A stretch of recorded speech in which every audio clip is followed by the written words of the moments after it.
Maybe you can explain to our listeners and viewers what is really how did this war start? No, I know it's from decades or centuries ago, the rift between the Israelites and the Palestinians. Can you give us a brief overview, history of what's happening between the Israelites and the Palestinians? Yes, actually, I think it's not so simple, but maybe relatively simple.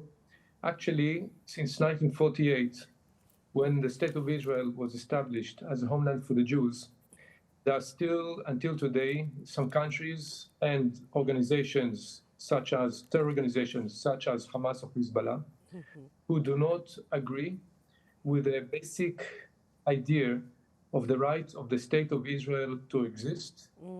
And in their charter, they call for the destruction of the State of Israel and for murdering the Jewish people. So in essence, we're talking here about a conflict where Hamas, supported by Iran, would like to destroy the State of Israel and kill as many Israelis as possible. This goes since 1948. Hamas was not existing then, but our Arab neighbors.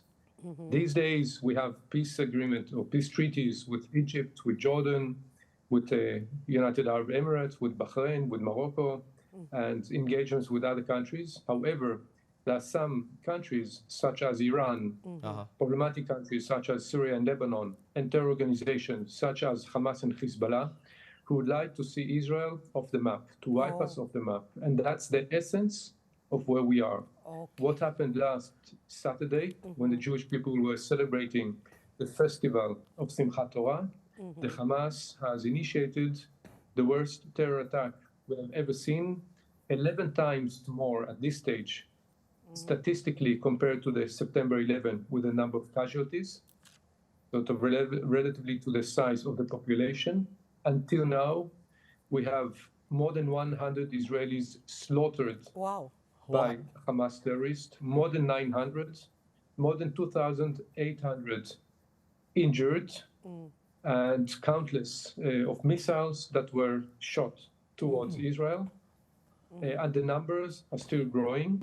Did the Hamas already relay any demands from the Israeli government?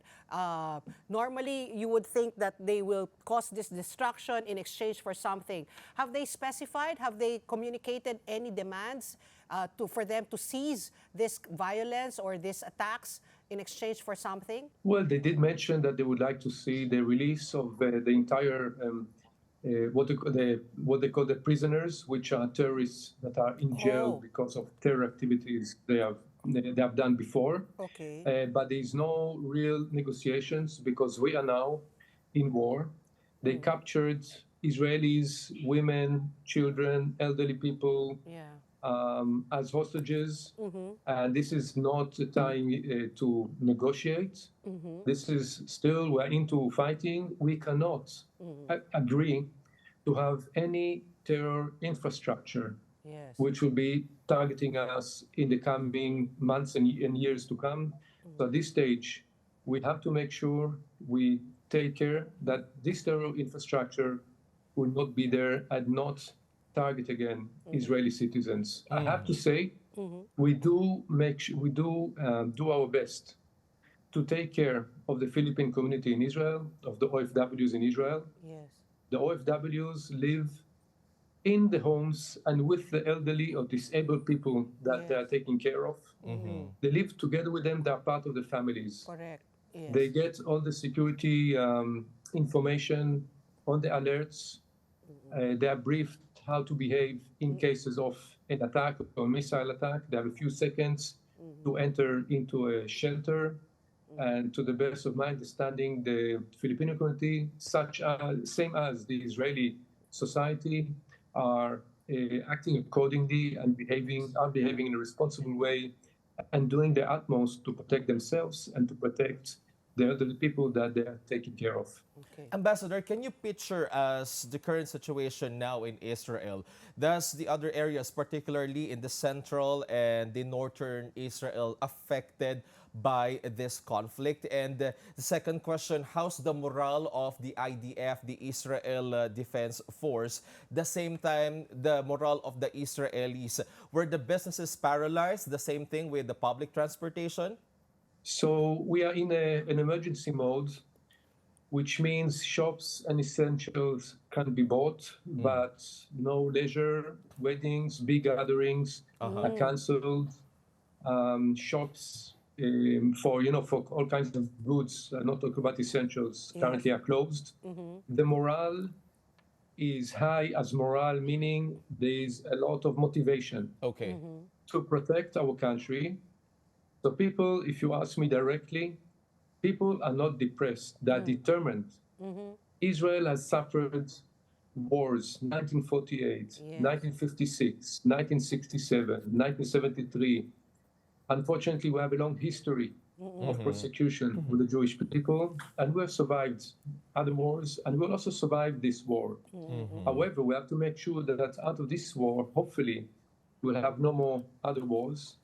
And we do hope that in some stage we could achieve peace, but that really depends if we have a partner to discuss peace. I have to add another word, and that's regarding the northern part of Israel.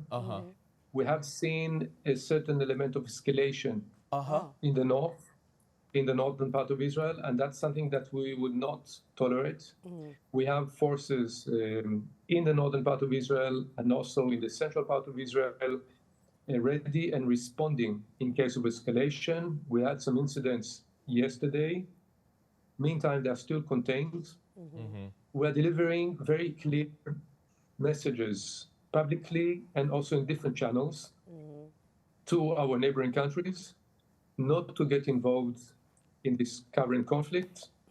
And the main entity we're talking about is obviously Hezbollah in Lebanon.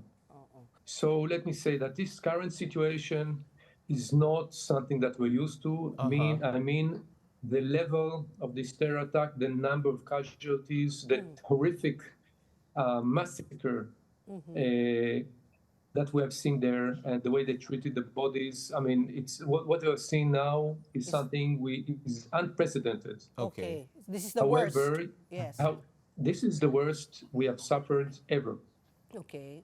And however, yes, we are prepared to being attacked by missiles, which started actually in the Gulf War when Saddam Hussein targeted Israel.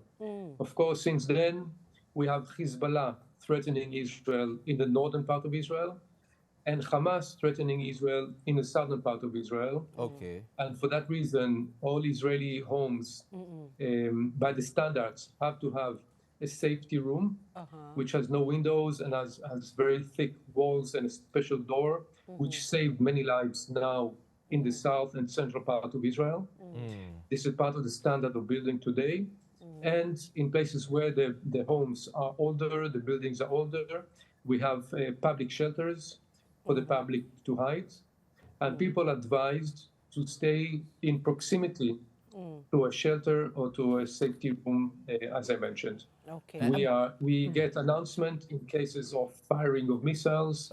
There are announcements, there are sirens. So we are ready for such attacks.